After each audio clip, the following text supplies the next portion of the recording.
น้อยนี่นะทายส้ม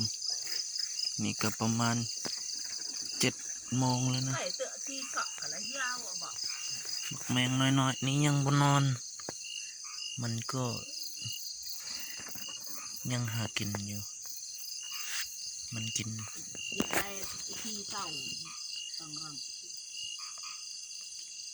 ผักนี่ในแมงตัวนี้โคตรเทียผักข้าวปลูกมันกินเบิดต้นข้าวมันก็กินมันปกติยังนี่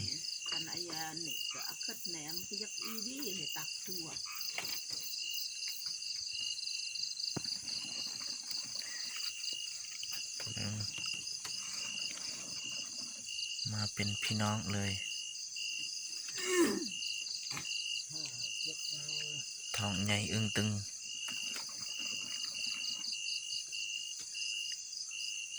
กินบ่ฮู้จักอิ่มนะ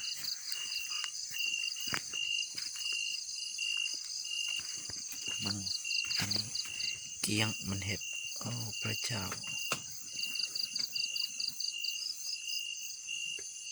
แมงพวกพญาตินี่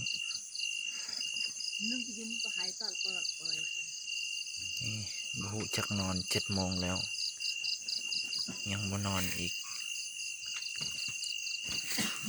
ผักข้าวปลูกเบิดมันกินตายแล้ว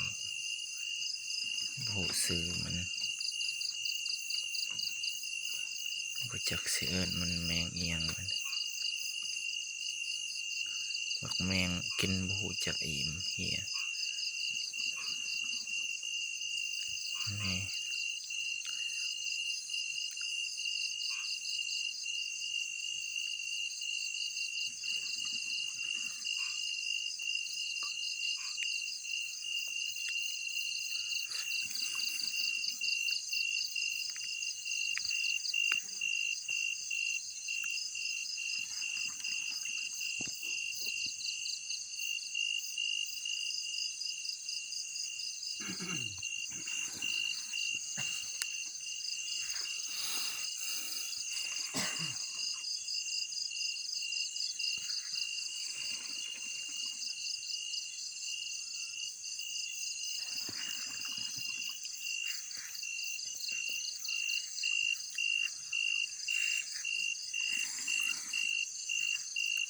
อยู่ให้